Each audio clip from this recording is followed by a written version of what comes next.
लक्ष्मी जी का विवाह भगवान विष्णु के साथ कराया था, तब लक्ष्मी जी ने धन्यवाद दिया था शिव जी को, आप मुझे आदेश दो कि मैं आपकी सेवा क्या करूं। शंकर भगवान ने कहा मुझे सेवा की जरूरत नहीं है। लक्ष्मी जी कहती है नहीं, आपने मुझे नारायण से मिलवा दिया, कुछ तो कहिए प्रभु। शंकर भगवान ने कहा जब प्रदोष काल हो, शाम का समय हो, उस समय पर बेलपत्री, पीपल और आंवले के नीचे लक्ष्मी तो कुछ देर के लिए विराजमान हो जाना। जो तेरे इन वृक्षों के नीचे शाम को दीप लगाने आए उसके घर तू पीछे पीछे चली जाना, बस इतनी कृपा कर दे। आपको कथा में कहा था मंथन हुआ, उस मंथन में सबसे पहले अगर कुछ निकला तो 5 गाय निकली। कितनी? 5 गाय निकली। और पहली गाय नंदा, दूसरी सुभद्रा, तीसरी सुरभि, चौथी सुशीला, 5वीं बहुला। ये 5 गाय निकली थी। और उन 5 गौ माता के निकलने पर गाय को प्रकट क्यों किया? क्योंकि शंकर भगवान विष पिएंगे, कंठ जलेगा। कंठ की जलन को अगर कोई रोक सकता है तो गौ माता का दूध रोक सकता है। गौ माता का दूध कंठ की जलन को। जब गौ माता प्रकट हुई तभी उसी समय पर अष्टलक्ष्मियों का प्राकट्य हुआ। और अष्टलक्ष्मियां, पहले आदि लक्ष्मी, दूसरी धन लक्ष्मी, तीसरे नंबर पर है धान्य लक्ष्मी, चौथे नंबर पर है गज लक्ष्मी, 5वें नंबर पर है सनातन लक्ष्मी, 6ठे नंबर पर है वीरा लक्ष्मी, 7वें नंबर पर है विजया लक्ष्मी और 8वें नंबर पर है विद्या लक्ष्मी। ऐसी 8 लक्ष्मियां प्रकट हुई। उन 8 लक्ष्मियों में से घर में अगर हम पूजन करते हैं तो हमारे यहाँ हम श्री लक्ष्मी की पूजन करते हैं। कौन सी लक्ष्मी की पूजन करते हैं?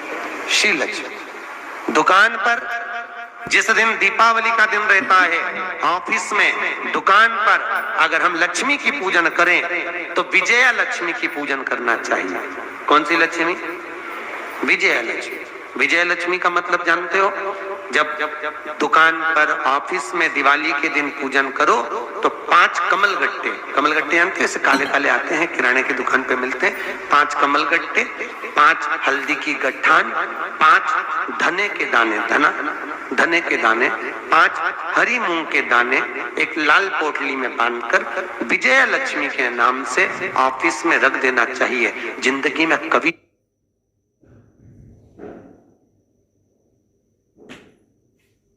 देश के आर्म्ड फोर्सेस पेंशनर्स की 40 साल से मांग थी 1 रैंक 1 पेंशन।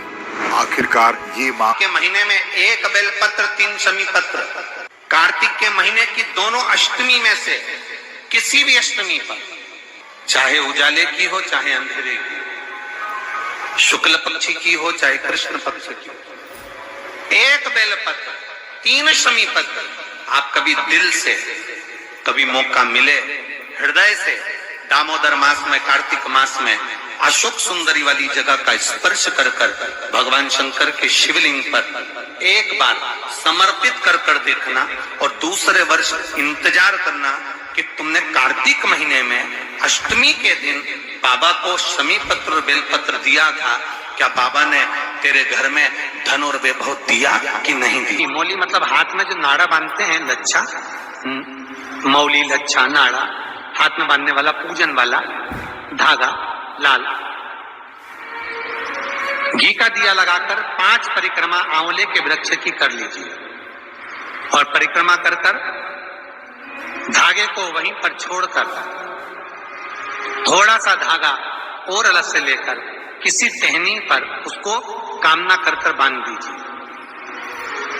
महाराज 10वीं तिथि को, 9वीं को तो ये करो कि 10वीं को वापिस जाकर आंवले के पेड़ के नीचे घी का दिया लगाइए और जो धागे की आपने टहनी पर जो धागा बांधा है उसको खोल कर ले आइए।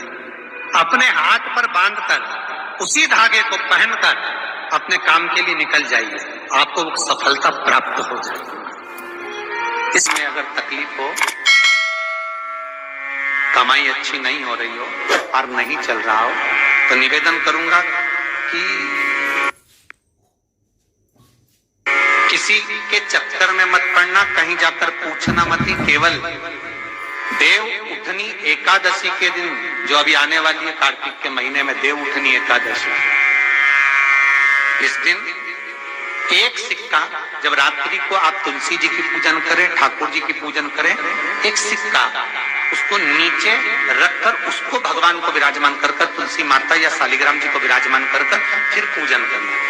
सुबह ब्रह्म मुहूर्त में 4 बजे जब आप देवता को उठाएं, वहां पर जब लीपन करें और उठाने जाएं, उस गन्ने की झोपड़ी के अंदर, तो वो सिक्के को अपने पल्लू में डालकर हल्दी की कटोरी में भरकर दुकान में, व्यापार में, व्यवसाय में रख दें। अगली एकादशी तक